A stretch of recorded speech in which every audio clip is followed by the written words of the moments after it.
Hey everyone, and welcome to another episode of the Competitive Enablement Show on the Compete Network, powered by Clue, the podcast for product marketers and competitive professionals looking to give their companies a competitive advantage. I'm your host, Adam McQueen, and today we were joined by Maggie Bean, host of New to Product Marketing, and season 3 of her show is launching now. I believe it might be live, season 3, as this one gets released. We'll see within the day, within 36 hours.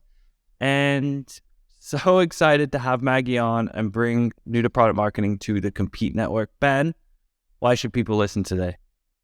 Maggie, in this episode, really unlocked something for me that I know our audience is going to love. So we talk a lot about the importance of knowing your audience, right? We use that a lot. You got to tailor your communication to the right department so that they receive the information and your intel the best.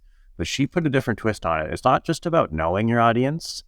It's about having empathy for your audience. That's how you're really going to know your audience, get into their shoes. So specifically with sales, she brought up the fact that it's their livelihood on the line with sales, right? Their bonus check when they're closing deals, that matters a lot to them. So if you can get into their shoes a little bit, get into their head, understand what works for them, you're going to know your audience better. You're going to be a better, more effective Compete Pro. And empathy was the word that unlocked it for me. So give that part an extra listen, maybe even roll it back and listen to it again, because I thought she really nailed it there. Yeah, Maggie's awesome. She's a pro. I mean, she's done these interviews. She's done hundreds of these interviews too. So she knows what she's doing behind the mic. She also talked about supporting sellers with battle cards. By empathizing with them, you understand how to support them better, which actually leads us to a little housekeeping before we get into the conversation. We will have another CE Live on that exact topic, how you can help tip winnable deals in your direction. And we'll have none other than Brandon Bedford, Competitive Enablement Manager at Clue, running the show on that one. I will not be there. I will be in sunny Scottsdale. And he's joined by 2 Compete Network ambassadors, 2 of my favorites, Tara Scott and Eric Holland. So make sure to sign up, check out that one as well. That'll be in the show notes. I believe April 19th, date, time pending, but that is coming up, so check it out. And with that all said, let's get into our conversation. All right, today I am joined by a special guest. I'm joined by Maggie Bean, the host of the New to Product Marketing podcast. Maggie, thank you so much for joining me. Thank you for having me. I am so excited to be here. Your new season 3 of New to Product Marketing is coming up. Tell me a little bit about it. Yeah, I am so excited for season 3 of the podcast. And we just hit our 1-year anniversary of New to PMM back in March. So yeah, it's been great. It's a great season. We have some great topics that we're going to be exploring, everything from PLG, interviewing from a hiring manager's perspective. So we had one interviewing from a candidate, and now we have somebody actually from Google coming on talking about that. And then we have one topic as well I'm super excited for is like product versus product marketing. So a lot of things that people kind of been asking for through the different months, and we're actually able to chat about on season 3. So it's going to be great. So we're going to get into a little bit of what folks can expect for season 3. Link to the show is in the show notes too. Check it out. As this episode drops, I believe your season will be live and going, so check it out. Before we get into that, can you share 3 takeaways for the product marketing audience? Actionable takeaways, could be based on the conversations you've had or what you've been going through with your own career in product marketing. Yeah. Okay. So I have 3 takeaways. They're very different from each other. So because we cover a lot just in the podcast. All right. So 3 things I feel strongly about for PMMs. Number 1, building a personal brand uses the same skills that you use as a product marketer every day, just applied to yourself, not a brand. So I think it's super important for PMMs to build their personal brand. And I think we're equipped with the right skills. So I always tell people about that. Number 2, so most of my learnings, and I think learnings in general, come from conversations with different product marketers and going beyond what's happening at your own company and really spreading your wings and learning from others. Why I love the podcast. It's a way for you to kind of hear other people's perspectives, but always seek out other people's perspectives, coffee breaks, etc. So that is my second takeaway. And my third takeaway is all product marketing jobs are different, is something I've learned from the podcast. And a lot of them can have a lot of different skill sets all in one job. And I think it's important as a candidate to kind of learn what type of product marketing role you want to be in and what skills you want to be specialized in, and find one that matches that and matches your interests, and not feeling the pressure like you have to be amazing at every single skill, like an enablement job versus being really into the research and strategy versus being really like a product launch marketer versus being into content. Like, I think a lot of people feel pressure that way, and that's when I've seen the most mismatch in terms of like not a great fit. So 3 very different topics for you, Adam, but personal brand PMM skills, learn from other PMMs as much as you can, and finding the right fit based on your particular skill set and interests. If I had to wrap it up for you. That's so interesting. I mean, I think about our own lean product marketing team here at Clue, and yeah, you can touch on so many different areas of the business, so many different roles, so many different hats, that it can look completely different what you're doing day to day or role to role. I want to get your take too. So, New to Product Marketing podcast is a year old now. We're going into season 3. How did we get here? What was the impetus to start the show? What is your kind of start in product marketing? Like, what was the nexus point here? For sure. So I'd say like the New to Product Marketing podcast came about because I was new to product marketing and looking for resources. So that is when I first had the idea. I had a broad base in marketing coming up, lots of different roles, smaller team sizes. So I got to try a lot of different things. I realized that I really liked doing a combination of creative and strategic activities. So coming up with overall marketing strategy, but I also at the end of my like generalized marketing time in marketing was doing a lot of content writing and really liked that and was skilled in it. So I was really looking for a role that would kind of combine all those things. I found product marketing and the job market, I will say, was at a really good time when I was breaking in. So there was actually not a ton of friction actually breaking in, and was able to find a job pretty quickly. Was not a great fit for a job, ended up leaving about 3 months later. And I think I learned a lot in that process and was like, wow, I wish that I had made a wiser move making the transition in. And then also being the first product marketer in the US at that company was also looking for resources at the time. I found Mary Sheehan's podcast, Women in Product Marketing, found a lot of value from that. And then at the same time was having a lot of coffee breaks with people, just trying to learn, like I said, my second point, learn from other product marketers beyond my company. And I was like, what if I packaged up all these coffee break conversations and broadcast it out for the world to hear and had other new PMMs learn from them. So that's kind of where the idea of the podcast was started. And that was really like a month into my product marketing career, almost 2 years ago at this point. And then, of course, took some months to lay the groundwork and then actually get it started and start recording and then release it. So yeah, that's kind of the evolution of the podcast. And also, I just felt like there weren't a lot of perspectives from other new people. Like, I think I bring a unique perspective, and I am somebody who recently made the transition versus coming at it from like a expert point of view. So I just thought that there were voices missing and people who had kind of recently made the transition into PMM. So yeah, that's kind of how like New to PMM came to be. I love the kind of building in public element to your show. You mentioned that sort of I am new. People can resonate with that too. I consume a lot of content, podcasts, all of that stuff as well from that expert perspective, which it is great. You get tactical advice from the people that are the best doing it or the most recognizable.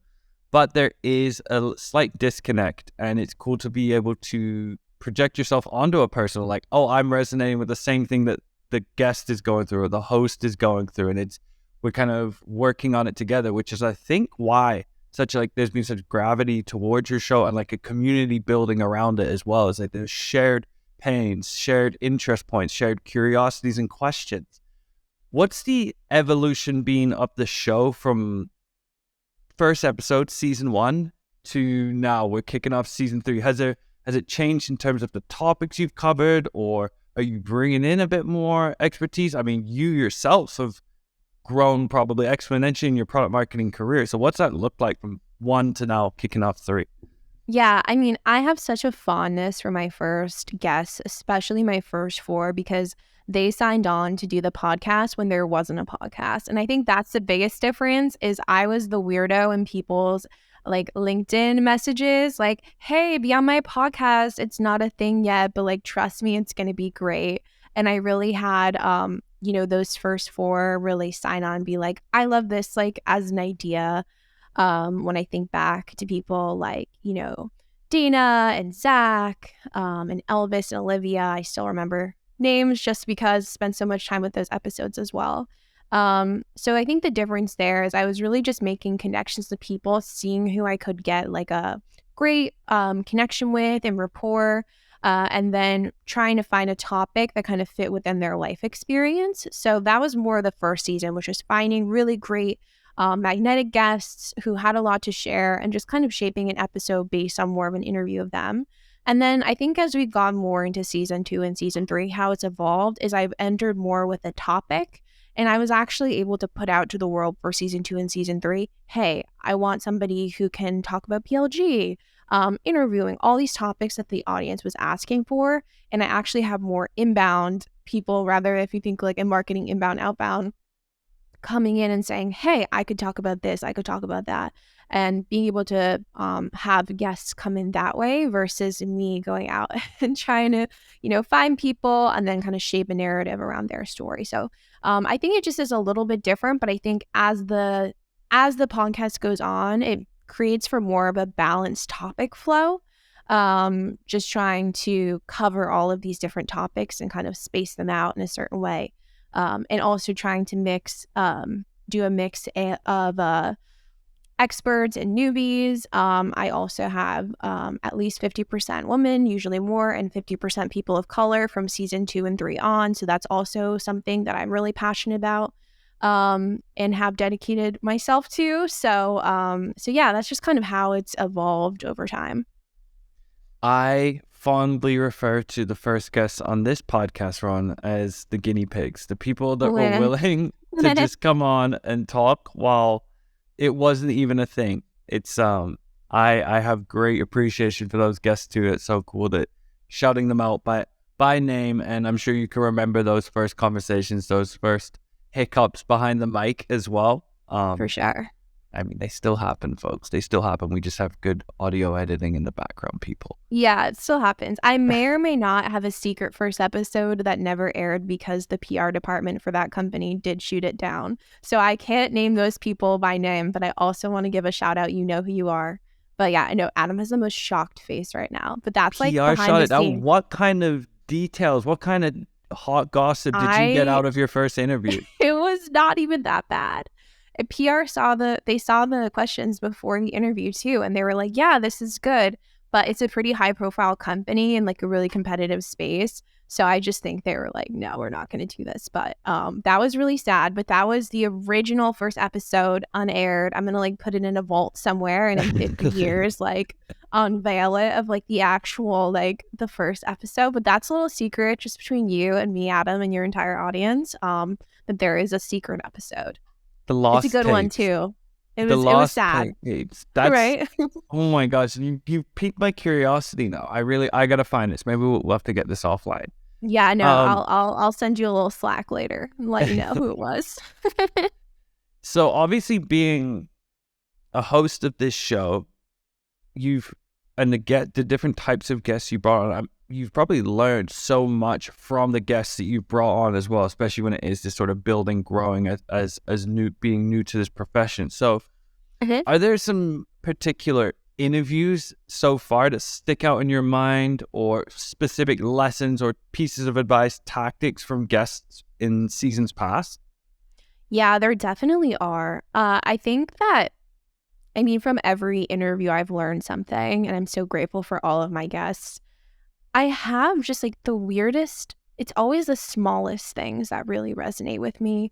I did an episode with Scott Shapiro last season, and there was just this one thing that he said, and it doesn't even have anything to do with product marketing. He was talking about how a lot of times people who are new in their career, they go into a meeting and they're really hyper focused on like, oh, I said this thing wrong, or I made a mistake in front of my boss, or this thing happened, and just are really like self-aware. And he said that early in his career, he thought of his reputation as like a series of points. So like he'd go into a situation, he'd be like, okay, I did this good thing, so in my boss's mind, like I went up a little bit, or I did this bad thing, so I went down a little bit. And he said something that he's learned in his career is that people's opinions of you are pretty like stagnant.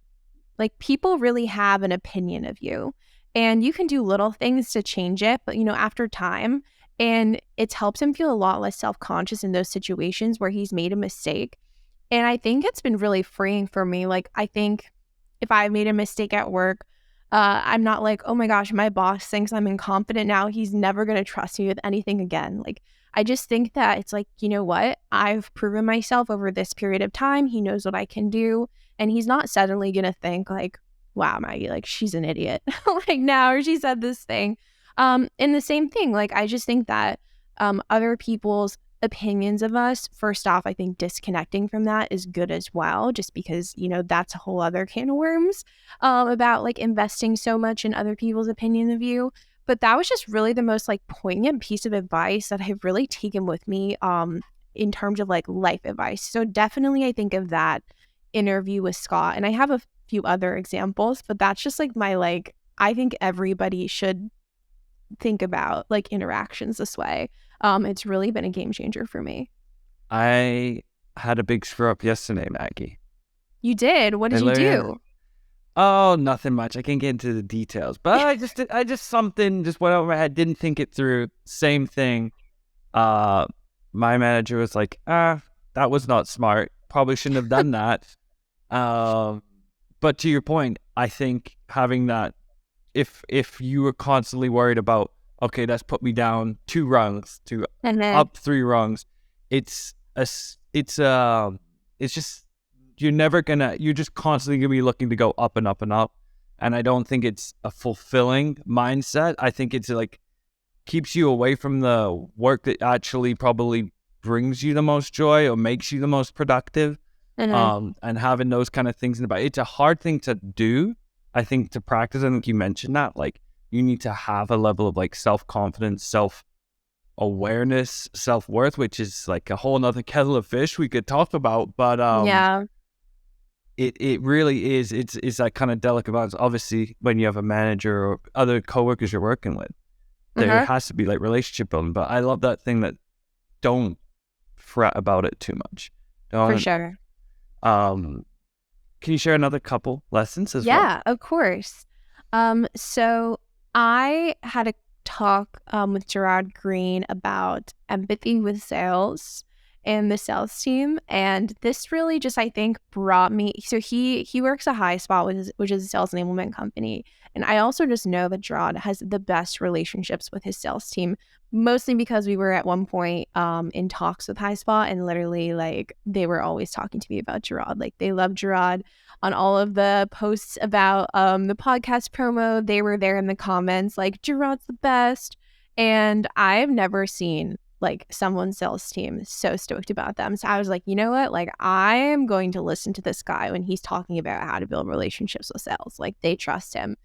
And yeah, I mean, he just had so much great feedback on like the situation that sales is in. Like I think as a product marketer, like we have our own kind of a situation at work and how we are judged on things and what our success looks like at work. And I just think like for sales, it's pretty straightforward. Like, are they reaching their number? And their number is like dollars and cents. Like, for me, you get a bonus at the end of the year. I have my salary that I get every month. It doesn't really change. But like for sales, like this, their work is precious to them because like it's like money. Like, it's the difference between like, getting a big paycheck at the end of the month or not. Like this work really matters to them. And I think like when you're coming into their process and you're saying like, oh, you need to change this thing, or this thing isn't working, or I can help you in this way, or I know better than you in this way. Like, I think they can be really protective of it because this is super important to them. Like, I think framing everything now going forward as like, this is going to make you more revenue, or like this is going to make you hit your number because of this, or I'm trying to help you, and having them trust you as someone who's knows what they're doing and is coming in and actually going to help them and be a resource for them, rather than, somebody who's, oh, you really should be doing it this way. And they're like, no, like this is what's worked in the past. And so I think that's really helped. And just like some of his suggestions around like meeting with sales, like I know when I was promoted from associate PMM to PMM last year, like I met with every single member of my sales. I mean, we're a mid-sized company, but I met with everybody who sells my products, and I like basically chatted with them for like a half an hour each and was like, what's not working? What's working? How can I help? What do you need? And just getting FaceTime, like individually, not rounding everybody up in a meeting and being like, hey, what do you need, guys? But like really trying to like make one-to-one connections and be able to like forge those relationships individually is what kind of makes like that has really like made a difference, I feel, and being able to influence. So yeah, that entire conversation was really just super well received by the audience, as well as just helpful for my own perspective.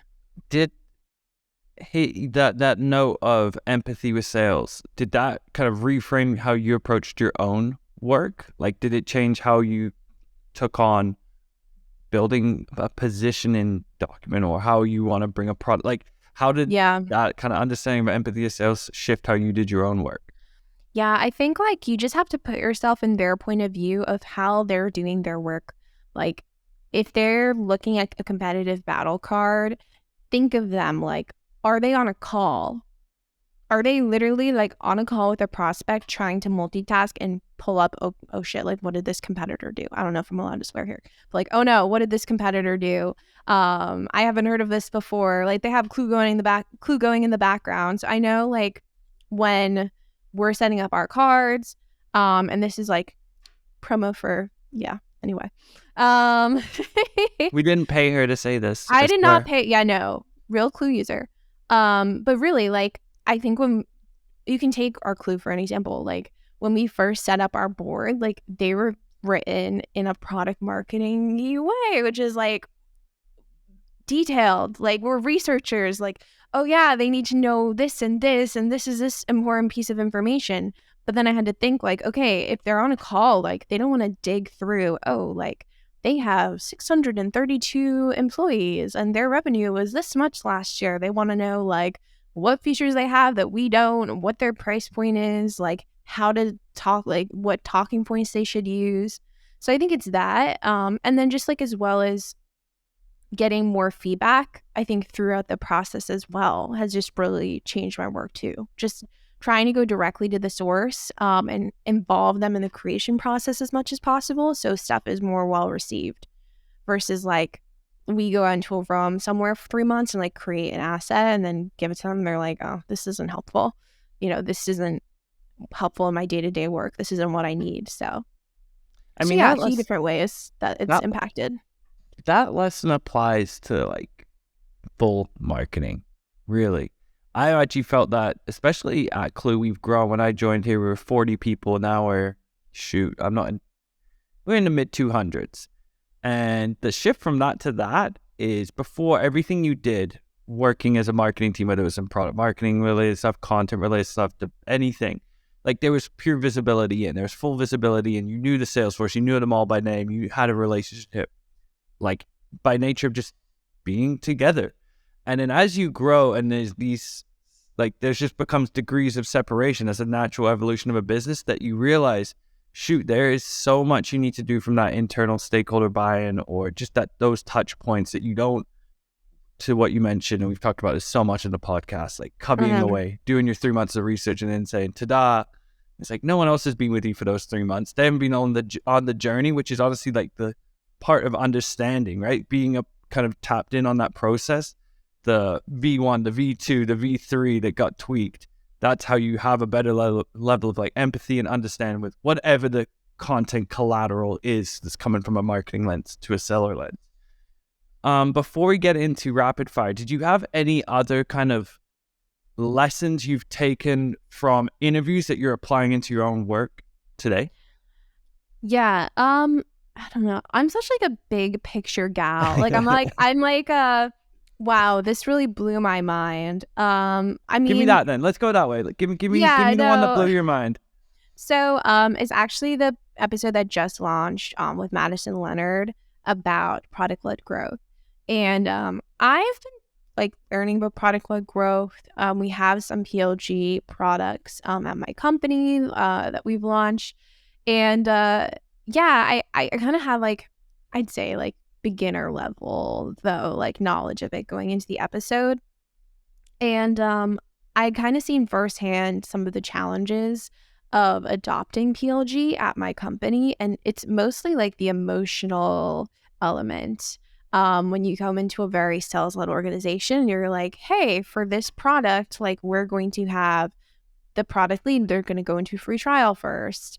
And Madison just really helped me understand some of how PLG benefits the sales team. Like when you are talking to somebody who's already been in the product, first off, like you can see what their activity is, and you're developing champions and making the process easier, and you're making them easier to sell to. And I think like presenting it from that perspective, and I told her in the episode, I'm like, you should give this talk to sales teams. Like that's where you need to go. Like you need to go like evangelize PLG to sales. And I think it's the name that freaks people out. Like I think if you're saying, oh yeah, we were sales led and now we're product led, it seems like you're switching teams, right? It's like, yeah, we used to really care about you and you were the tip of the spear, but now we're gonna like do this with the product and like you're not as important or whatever. We're doing a different focus. We're not as focused on you. And that's just like not true. So I think that was something that was big. And like the second thing from her episode is that I talked to her. I was like, from the more you're talking to me about PLG, it seems like the buying process today, like if somebody invented SaaS buying, it probably would look like PLG. Like back then, they didn't really have the tools to do PLG. You know what I mean? Like I just think this whole like, yeah, we're gonna show you, and she talked a lot about it too. Like, would you rather me show you a picture of something or actually be able to like go in and try it out yourself? So I think it's almost like, I think that's kind of where we're moving to it, because it's really the most natural way to buy software, in my opinion. And then have that like the sales assistant really bringing it home and that personal touch and value statements and bringing all the different stakeholders on board with the salesperson. So those are some big takeaways from today's episode. So I definitely recommend, and she also gets into some more tactical stuff as well. But just like those bigger picture ideas really changed how I was thinking about it. And, you know, if I move forward to a company in the future that is PLG and we're doing that transition, those talking points are something I'll definitely take with me as I'm like presenting to the sales team. This is what PLG can do for you. So yeah, that was Madison's episode, and you can listen now, folks. Listen now. Show notes. Listen now. Go to the show notes. That is, yeah. Even the way you described that in that one minute answer there, it definitely reframed for me. It's such an easy reaction. Just that switch from sales led to product led. There could be a lot of assumptions made with that, but actually grounding in what does this mean in reality. And ultimately, it seems like a benefit to a seller to be able to customize how they sell. Yep. Are you ready for producer Ben's favorite segment? Oh, I'm so scared. I feel like producer Ben is also my producer, so I feel like he was meaner for me in the quick questions than a stranger. But I'm scared. Shout out producer Ben, helping produce season 3 of New to Product Marketing. So For sure. He Much does- appreciated. he does the Lord's work over there. All right, let's get into it. Question 1. Again, my disclaimer, listeners, anything that can or does get said, this is all producer Ben's fault. Reach out to him at producerben@clue.com. Anything happens here. Question 1. Is Bean really your last name, or is it just a cool stage name for your show? It is really my last name, and Maggie is really my first name. It is not Margaret, for the record. For the record, producer Ben, my mother's maiden name is Bean as well. Oh my So- God, we're related. And my brother's name is Adam. So this is all connected. We're long lost cousins. This is all coming full circle. What is the most random place you've ever traveled to? Random place. Oh my gosh. Random place I've ever traveled to. Probably Tennessee, like the mountains of Tennessee, because that's where my grandfather is from. Like, yeah, it's yeah. That's probably the most random. Irwin, Tennessee. Shout out to there. You probably have never heard of it. No, not even a little bit. No. What's the best part about living in New England?